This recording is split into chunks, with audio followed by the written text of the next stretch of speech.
आणि तुमच्या संस्थेविषयी थोडी माहिती सांगा मला. माझं नाव आदित्य अरुण माने आहे आणि आम्ही लुमिराइज मेडिकेअर LLP लोणावळा सेंटर जे आहे मी त्याचा ओनर आहे. आणि लुमिराइज मेडिकेअर LLP पासून मी गेले 5 वर्ष झालं जुडलेलो आहे.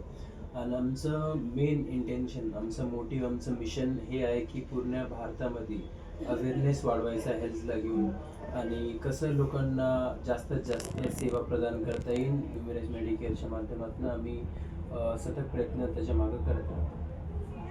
किती वर्षापासून तुम्ही हे चालू गेल्या 5 वर्षापासून मी लुमिराइज मेडिकेअर सोबत काम करतोय आणि आम्ही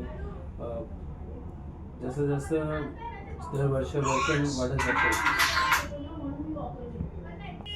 तुम्ही किती वर्षापासून थेरपी सेंटरमध्ये काम करता? मी गेल्या 5 वर्षापासून लुमिराइज मेडिकेअर LLP सोबत जुडलेलो आहे आणि आम्ही गेल्या 5 वर्षापासून खूप सारे पेशंट असे आहेत ज्यांना आम्ही अवेअरनेस देण्याचं काम करतो आणि कसं त्यांच्या आजाराप्रमाणे त्यांना कुठली थेरपी दिली पाहिजे आणि कशी थेरपी दिली पाहिजे आणि त्यांच्या बॉडीमध्ये कसा बदल येईल, त्यांना रिझल्ट चांगले चांगले कसे लागतील त्याच्या मागं आम्ही R&D करत राहतो आणि तेच आमची टीम हे सगळं ह्यांचा फॉलोअप घेत राहतो. सध्या तुमच्या थेरपीमध्ये कोणकोणत्या पद्धती वापरल्या जातात?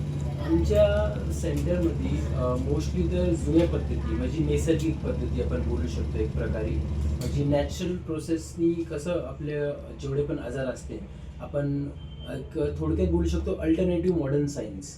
तर ह्याच्या माध्यमातून आम्ही थेरपी देण्याचा प्रयत्न करतो. आपल्याकडे काही मशिनरीज आहे जे रेअर अर्थ एलिमेंट्स यानी मिनरल्स त्याच्यापासून बनलेल्या मशिनी आहेत. ते स्टोन्स आहेत, एनर्जी आहे, म्हणजे भरपूर काही अशा गोष्टी आहेत जे जुन्या पद्धतीमध्ये लोक जे घेऊन थेरपी घ्यायचे आणि बॉडीमध्ये चेंज कसा यायचा आणि रिझल्ट जास्तीत जास्त कसा लागायचा. तर ते हे सेम प्रोसेस आहे, फक्त थोडीशी मॉडर्न आहे आणि रिझल्ट जास्तीत जास्त लागतोय. गेल्या 5 वर्षापासून आम्ही जे ऑब्झर्व करतोय तर खूप काही चेंज आलेलं आहे आणि लोकांना भरपूर चांगले रिझल्ट लागलेले आहेत.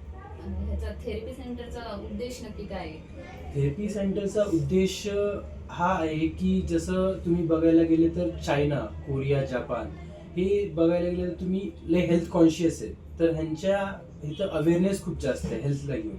तर तेच अवेअरनेस आपल्या भारतामध्ये खूप कमी आहे. तर अवेअरनेस कसं वाढवता येईल लोकांमध्ये आणि जास्तीत जास्त त्यांना अवेअरनेस वाढवून आपल्या हेल्थला फर्स्ट पोझिशनवर ठेवून प्रथम ठेवून हेल्थवर कसं काम करता येईल. का की माणूस पैसा तर खूप कमवू शकतो पण एकदा त्याची हेल्थ खराब झाली तर मग पैशाचा काही उपयोग होत नाही. म्हणून हेल्थला सगळ्यात फर्स्ट प्रायोरिटी दिली पाहिजे आणि अवेअरनेस पाहिजे हेल्थला घेऊन. हेच आमच्या कंपनीचा मिशन आणि मोटिव्ह आहे. आता आपल्याकडे किती पेशंट्स आहेत एकूण? सध्यामध्ये तरी आपल्याकडे 60 पेशंट आहेत आणि डे बाय डे त्याचा नंबर वाढत चाललेला आहे आणि लोकांमध्ये अवेअरनेस पण येते. तर आम्ही ट्राय करतोय की आम्ही असंच काम करत राहू की जास्तीत जास्त लोकांना अवेअरनेस भेटावं. थेरपी सेंटरचं आता काम कसं चालतं, कसं हँडल करतं? थेरपी सेंटरचं काम आमच्याकडे आता 3 स्टाफ आहेत आणि म्हणजे हेल्थ एक्झिक्युटिव्ह आहेत, प्रोफेशनल ट्रेन एक्झिक्युटिव्ह आहेत. ते आतमध्ये CC एरिया म्हणजे जे फ्लोअर असतात सेंटर म्हणजे जिथे लोकांना थेरपी दिली जाते तिथं खूप छानपणे मॅनेज करतात काम आणि लोकांना लेक्चर्स देतात जे नॉर्मली लोकांना इन्फॉर्मेशन भेटत नाही बाकी ठिकाणी. तीच इन्फॉर्मेशन इथे त्यांना प्रोव्हाइड केली जाते आणि त्यांना चांगली चांगली थेरपी दिली जाते. थँक्यू. वेलकम.